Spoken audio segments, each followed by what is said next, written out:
Salut les leaders, bienvenue sur Crypto et Blockchain avec Théo. On va parler aujourd'hui de Satoshi, de l'application de minage Satoshi, particulièrement de comment augmenter sa puissance de hachage, c'est-à-dire sa puissance de minage. Comment le faire? On le fait en exploitant particulièrement les cartes de hachage. Et par cette vidéo, on va voir donc comment utiliser justement ces cartes de hachage là. On va donc ouvrir notre application Satoshi App. Quand on ouvre, on a affaire donc à cette interface-ci. C'est cette interface-ci qui nous accueille. Maintenant, les cartes de hachage qui est dans la section, on va voir ici. Vous voyez ici, carte de hachage. Donc on vient là à carte de hachage et vous pouvez voir qu'ici il y a toute une liste de cartes de hachage qui est là. Une liste. Bon, pour ceux qui n'ont jamais utilisé leur carte de hachage, votre liste est constituée de plusieurs cartes en tout cas à utiliser. Donc comment ça se passe? L'une des choses qu'il faut déjà dire, c'est que les cartes de hachage permettent que vous boostiez votre minage. Plus vous les utilisez, plus votre capacité à miner les actifs qui sont liés aux airdrops sur Satoshi augmente également. Fondamentalement, c'était utilisé pour le minage de corps, mais ça reste toujours valable pour les autres minages qui sont actuellement en train, pour les autres airdrops qui ont cours actuellement sur l'application. Alors, comment les exploiter?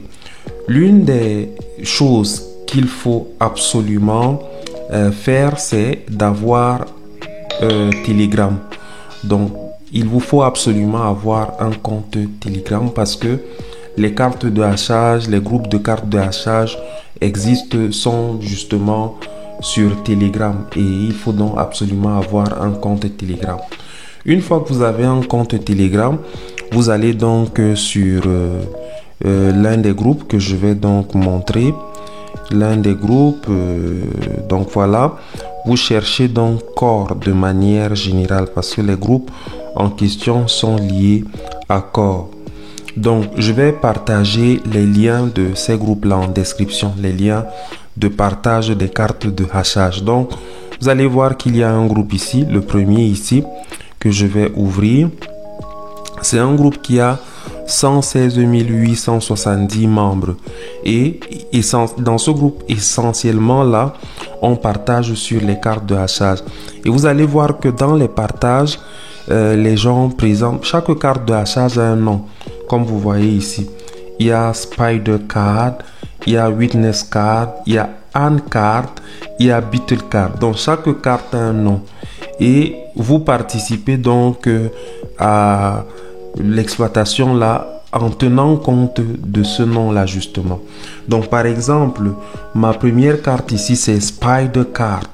Je vais donc chercher dans le groupe s'il y a quelqu'un qui a partagé une carte de Spider Card. Vous voyez ici, il y a John M. Ark. Je vais donc utiliser le code qu'il a donné par rapport à la carte de hachage en espérant que d'autres ne les ont pas déjà utilisés. N'ont pas déjà utilisé ce code là. Qu'est-ce que je fais? Je vais cliquer ici simplement à participer,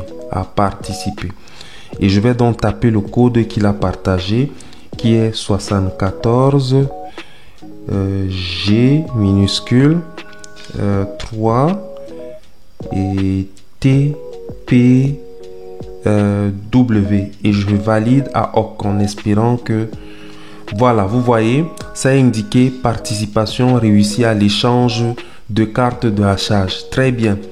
Là, je suis en mode de participation simplement. Je vous recommande d'être plus dans le mode de participation étant donné que parfois vous ne maîtrisez pas ou certainement vous ne maîtrisez pas comment gérer la suite quand c'est vous qui lancez la carte de hachage et que d'autres doivent l'exploiter.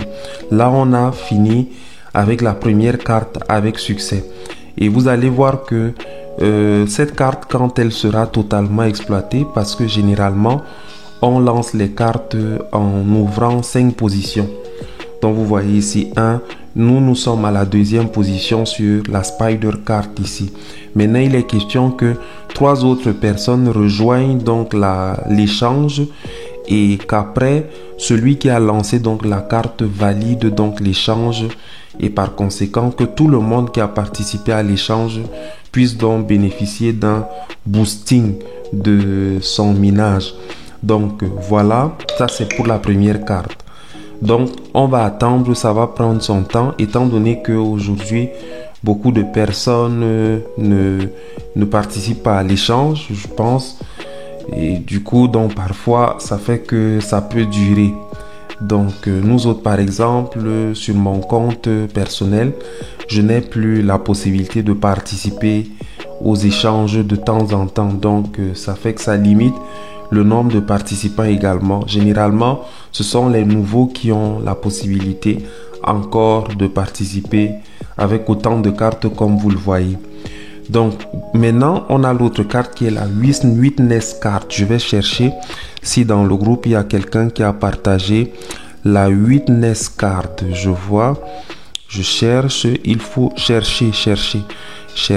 Je vois Spider card, Beetle card, ainsi de suite. Donc à défaut d'avoir Witness card, je vais simplement basculer sur les cartes qui sont partagées et je continue à voir le groupe pour voir, pour suivre s'il y a quelqu'un qui à un moment donné a partagé la Witness card. Entre temps on va voir les autres cartes. On a Anne card et on a Beetle card.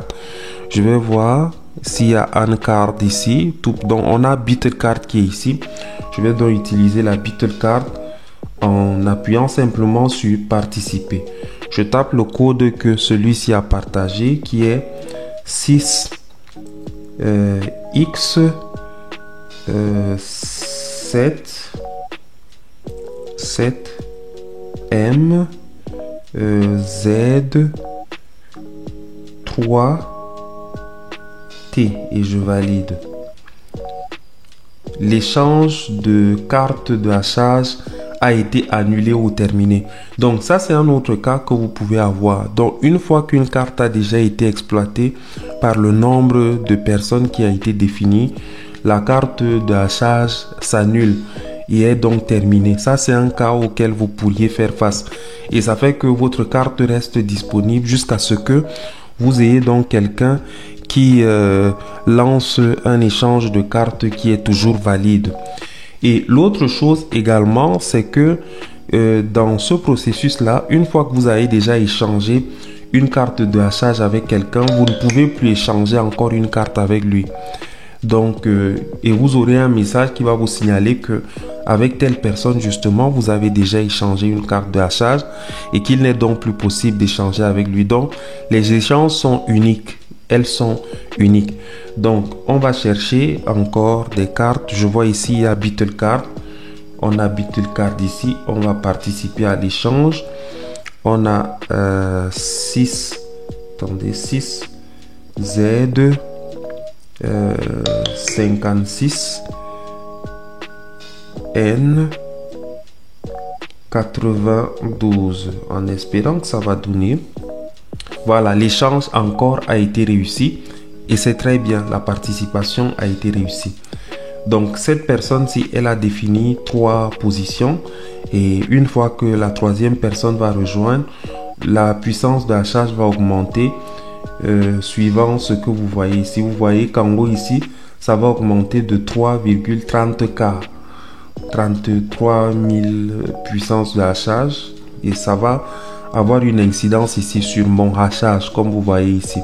Donc une fois que ça va augmenter, vous allez constater que votre hachage ici va également augmenter.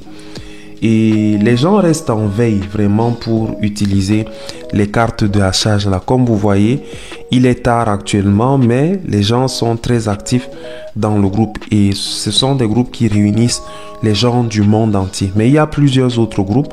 Je vais par exemple ouvrir un autre groupe dans lequel il y a échange également. Vous voyez ici le deuxième groupe ici, on peut voir Core Mining. Donc on ouvre là. Ça c'est un autre groupe qui a 144 098 membres. Et là, il faut être dans pratiquement tous les groupes là pour pouvoir optimiser pour pouvoir avoir plus de possibilités par rapport aux cartes de hachage Comme ça fait que vous ne restez pas, vous n'aurez pas trop de situations où vos cartes restent sans être exploitées pendant longtemps. Donc, on voit ici, il y a César Léal qui a une carte en carte qu'il a partagée. On va essayer sa carte en espérant que elle est encore valable. 7C Z G S 4H. On essaie. Voilà, participation réussie, comme vous le constatez. Et regardez ici, vous voyez, il y a des cartes qui sont déjà pleines, comme là, la carte ici. Donc, elle est déjà pleine. Donc, les gens ont déjà validé la participation et elle est complète. Donc, on a les 5 personnes qui ont déjà pris position. Et maintenant, il reste simplement que celui qui a lancé la carte effectue l'échange et que ça ait une incidence sur vous tous ici. Regardez ici, on a 246. S'il échange la carte, vous allez voir comment ça va bouger. Donc, quelques minutes après, ça va bouger. Donc, on continue. On va voir s'il y a quelqu'un qui a la Witness Card. On a Rock Card, Battle Card, Witness Card.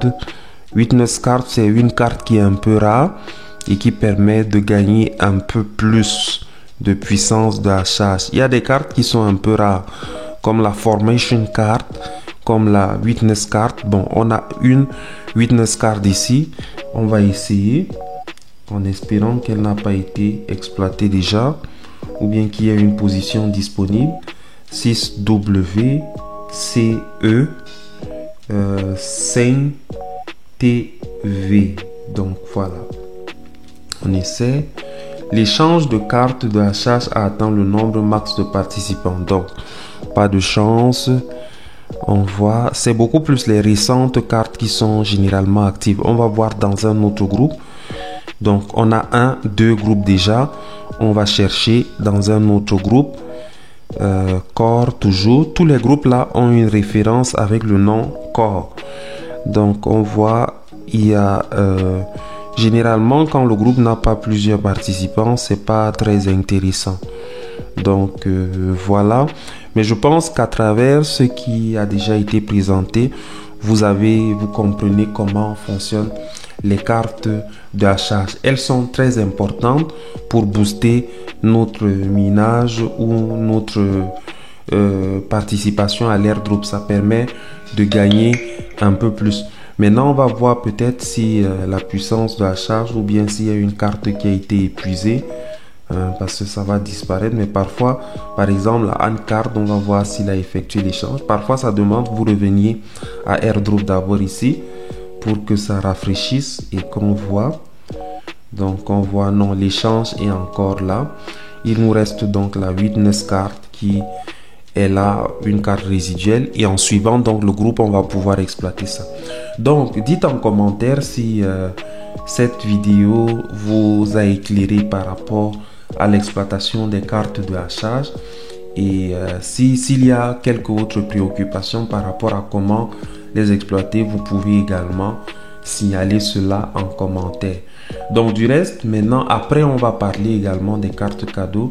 Étant donné que bon, la vidéo se fait déjà longue, on va la limiter à ce niveau et je ferai une autre vidéo pour vous présenter comment également utiliser les cartes cadeaux. Mais en fait, leur utilisation est très simple. Bien, n'hésitez pas à mettre des likes, n'hésitez pas à partager. J'espère que ce contenu va être utile à plusieurs personnes, aux membres de votre équipe. En tout cas, bonne participation aux airdrops sur Satoshi App. Et on est ensemble, votre serviteur théologien Simanso.